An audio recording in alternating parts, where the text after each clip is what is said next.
गुरुदेव ने कहा कि जब आपका इलाज औषधियों से ना हो, जब आपका इलाज किसी भी डॉक्टर से ना हो, जब आपका इलाज किसी भी आयुर्वेद चिकित्सक से ना हो और रोग बराबर शरीर में बना हो, उसके लिए क्या इलाज है?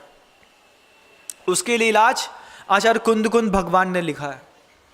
निरौषधि भी उपयोग में आती हैं बनियों।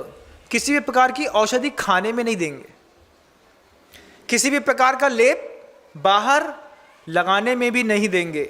1 रुपए का खर्चा नहीं है और आपको बीमारी से मुक्त कर दें, ऐसा कोई साधन भी है महाराज?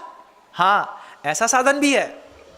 ऐसा साधन भी है कि एक भी औषधि नहीं खानी पड़ेगी, किसी भी प्रकार के डॉक्टर के पास नहीं जाना पड़ेगा। सबसे परम चिकित्सक जो हैं, महावैद्य जो हैं सृष्टि के, परम भट्टारक अनंत देव, उन्होंने अपनी देशना में कहा कि अगर आप रोग मुक्त नहीं हो पा रहे हैं, 1000 लाखों दवाइयाँ खाने के बावजूद, पीठ का, पेट का, सिर का दर्द नहीं जा रहा है, आपको लाख खाने के बावजूद आपकी कब्ज की शिकायत ठीक नहीं हो पा रही है, आपके सारे उपक्रम करने के बाद आपका कैंसर, टीबी ठीक नहीं हो पा रहा है, आप क्या करिए? कुछ सूत्र दिए, 7 साधन बताए। आपका समय होने को आया, आप कभी आगम ग्रंथों में टटोलिएगा, मैं 7 साधन के नाम बता देता हूं। सबसे पहला एक साधन बताया, बिना औषधि के रोग ठीक करने का उपाय गुरुदेव कहते हैं अनशन स्वीकार करो, उपवास। यह भी एक चिकित्सा है, इसमें कुछ खाना नहीं पड़ता, बस किसी चीज को थोड़ा विराम दे देना पड़ता है। इससे क्या होता है, जब आप उपवास करते हैं तब आपके अंदर का पूरा जितना फैट है, जितना कार्बोहाइड्रेट है, जितना प्रोटीन एक्स्ट्रा जमा हुआ है, ये उपवास के दिन रिलीज होकर के एनर्जी में डाइवर्ट हो जाता है।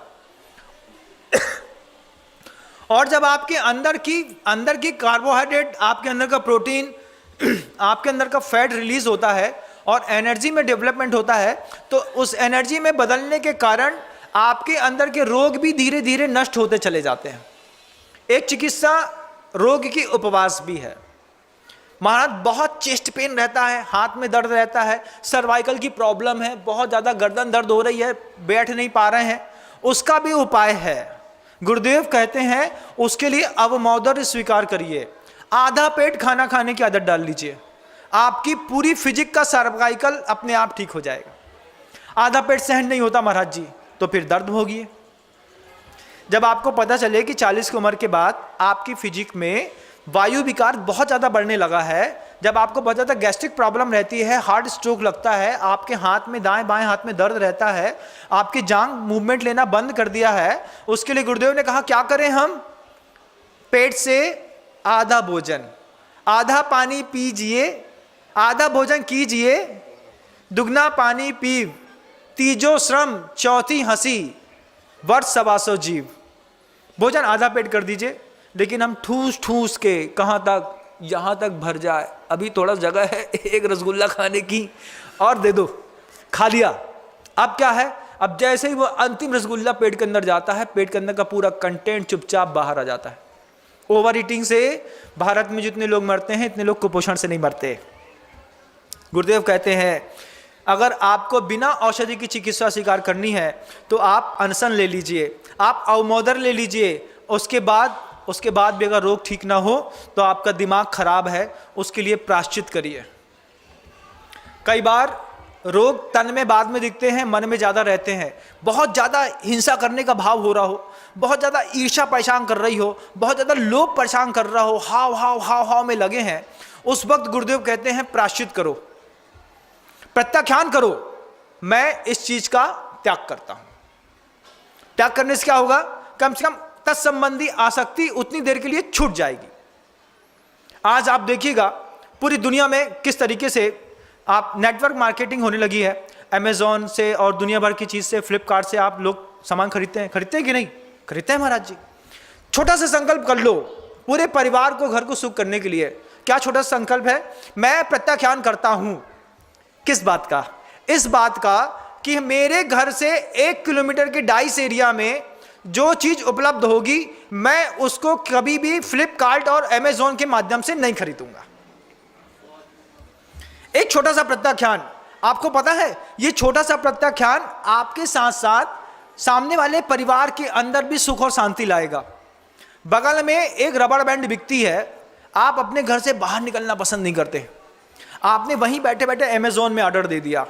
आप अगर ये प्रत्याख्यान कर लें कि हम अपने डाइस एरिया में जहाँ भी रहते हैं 1 किलोमीटर तक जो भी चीज़ दुकान में उपलब्ध है उसको हम ई ऑर्डर से के माध्यम से नहीं बुलवाएंगे। इससे कई व्यापारी बच जाएंगे, कई लोगों का घर बच जाएगा और आपकी मानसिकता स्वस्थ हो जाएगी। और थोड़ा घर से बाहर निकलोगे, धूप लगेगी तो थोड़ी त्वचा के विकार भी खत्म हो जाएंगे। बंधुओं, बहुत सारी चीज़ें मिलती हैं, बस सोच समझ की बात है। तो आप अनशन ले लीजिए, आप अवमोदन ले लीजिए, आप प्रत्याख्यान कर लीजिए, आप प्रायश्चित कर लीजिए, आप थोड़ा सा कायक्लेश कर लीजिए। कायक्लेश कहते हैं फिजिकल एक्टिविटीज़ को। अब 24 घंटे एसी के नीचे बैठा हुआ व्यक्ति, फिजिक तो खराब होगी, थोड़ा सा फिजिकल वर्क कर लें, ऊपर नीचे आगे पीछे। 8 किलोमीटर दौड़ने की आदत बना ले, 6 किलोमीटर, 40 के बाद 6 किलोमीटर रोज रनिंग करनी है।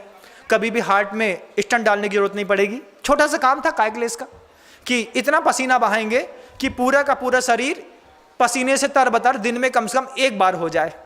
लेकिन पसीना आते ही साथ उसमें बैड स्मेल आती है, क्योंकि बैड खाते हैं तो स्मेल भी बैड आती है।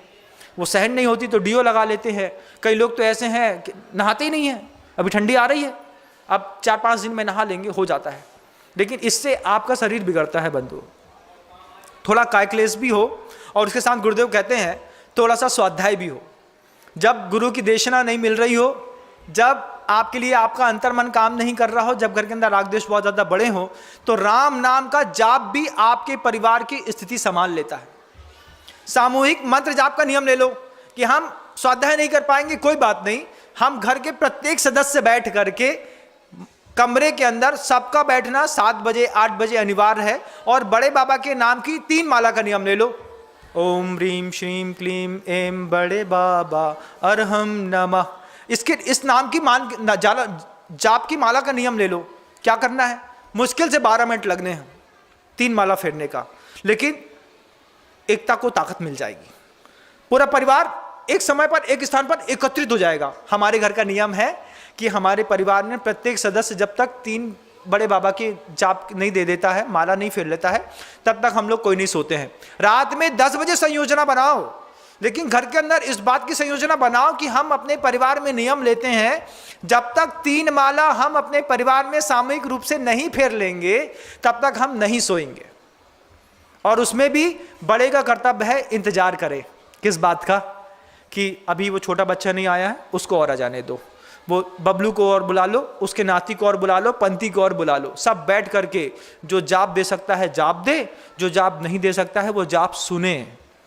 माँ पैरालाइज्ड है, उठ नहीं पाती है, तो माँ के कमरे में जाप देंगे सब मिल करके। देखो घर की एकता कितनी अच्छी बनती है। लेकिन समय नहीं है महाराज, आप अपने लिए समय निकालिएगा। कुछ और शब्द बाकी रह गए हैं। स्वाध्याय जरूरी है, थोड़ा भी पढ़ेंगे आप, रामायण पढ़िए, महाभारत पढ़िए, उससे आपको कुछ ना कुछ सीखने को मिलेगा। और इन सब से आप जब ठीक ना हो पाए तब जिनेंद्र भगवान की प्रतिमा के समक्ष जाकर के बैठ करके आप ध्यान लगाने की कोशिश करिए। अपने अंतर्मन से पूछिए कि मेरी चेतना को कष्ट क्या कोई वस्तु दे रही है कि मेरी मन स्थिति दे रही है।